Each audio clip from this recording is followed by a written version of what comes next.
కొంతమందిని కలిసి, అయ్యా మరి ఇలాంటి బాచడా మరియు బేడియా అనే సమాజాలు ఉన్నాయి, వారి మధ్య వెలుగు లేదు, వారి మధ్య విద్య లేదు, వారి మధ్య పడుపు వృత్తి ఉంది, తెలియనటువంటి రోగాలు, సెక్షువలీ ట్రాన్స్మిటింగ్ డిసీజెస్ ఎన్నో వస్తున్నాయి, ఎలా చెయ్యాలయ్యా అని అంటే ఆయన అంటాడు, అది వారి కర్మ. ఏంటది? కర్మ. నీకెందుకయ్యా? ఏ దేశం నుంచి వచ్చావు నువ్వు? ఏ రాష్ట్రం నుంచి వచ్చావు నువ్వు?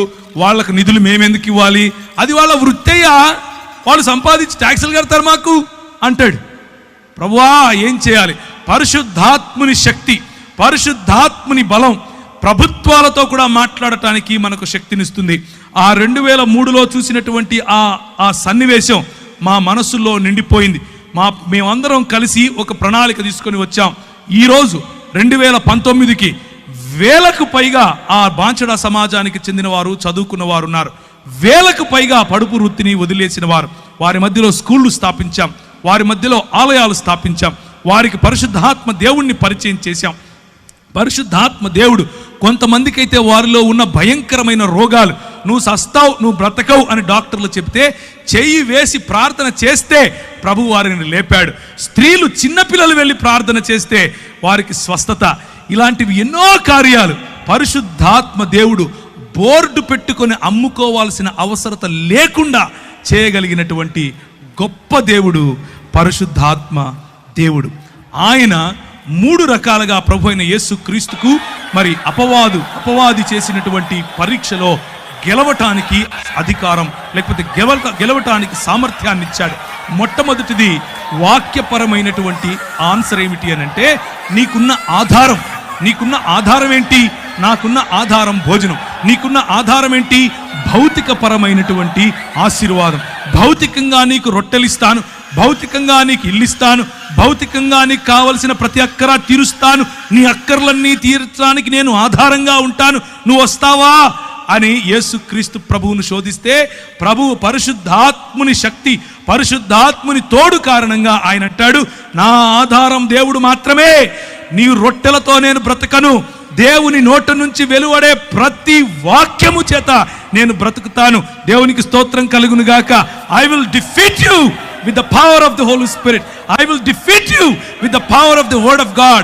దేవుని యొక్క వాక్యపు శక్తి చేత, దేవుని యొక్క పరిశుద్ధాత్ముని శక్తి చేత నీ ఆధారాన్ని నేను తీసి పారేస్తాను, ఎందుకంటే నా ఆధారం దేవుడు అని చెప్పాడు. రెండవ పరీక్ష యేసు ప్రభువుకు పెట్టింది ఏమిటి అని అంటే, ఆరాధన అన్నటువంటి పరీక్ష. ఆరాధన అన్నటువంటి పరీక్షను కూడా ప్రభు అయిన యేసు క్రీస్తు అనంటే అంకిత భావం ఎవరికి చూపిస్తావు నువ్వు? నాకు మొక్కు చాలు అని అన్నాడు.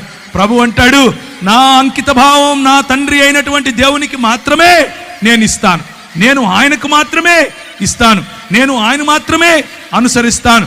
దేవుని వాక్యపు శక్తి, పరిశుద్ధాత్ముని యొక్క శక్తి అపవాదిని ఓడగొట్టింది. ఆయనకిచ్చినటువంటి మూడవ పరీక్ష ఏమిటి అని అంటే, అధికారం. నీకు నేను అధికారం ఇస్తాను.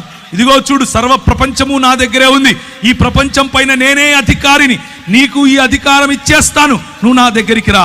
నిన్న మనం చూసాం, మనం పోగొట్టుకున్న అధికారాన్ని తిరిగి సంపాదించటానికి మనము పాపం అనేటటువంటి ఊబిలో పడిపోయి ఉన్నాం కనుక, మన యేసు క్రీస్తు యొక్క లేకపోతే దేవుని యొక్క స్వరూపమును, దేవుని యొక్క పోలికను కుంటుబడిందిగా మారిపోయింది కనుక, స్వభావ సిద్ధముగా మనం పాపులం అయిపోయాం కనుక, స్వభావ సిద్ధంగా మన అంకిత భావం సాతాను వైపుకు, సాతాను రాజ్యం వైపుకు ఉంది కనుక, మనం ఆధారము వాడే అనుకుంటాం, మన ఆరాధన వాడికే ఇస్తాం, అలాగే మన అంకిత భావము వాడికే,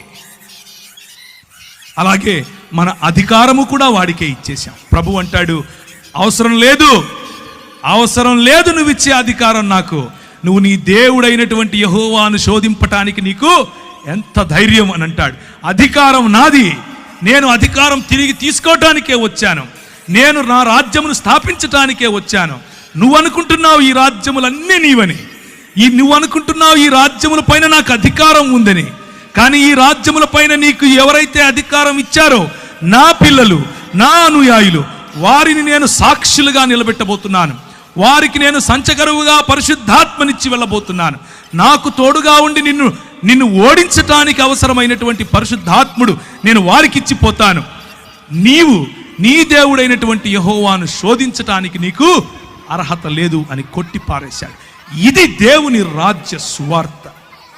దేవుని రాజ్య సువార్త ఈరోజు ప్రకటించబడుతున్నట్లుగా వేరొక యేసు కాదు, ఈరోజు ప్రకటింపబడుతున్నట్లుగా వేరొక ఆత్మ కాదు, ఈరోజు ప్రకటింపబడుతున్నట్లుగా వేరొక సువార్త కాదు.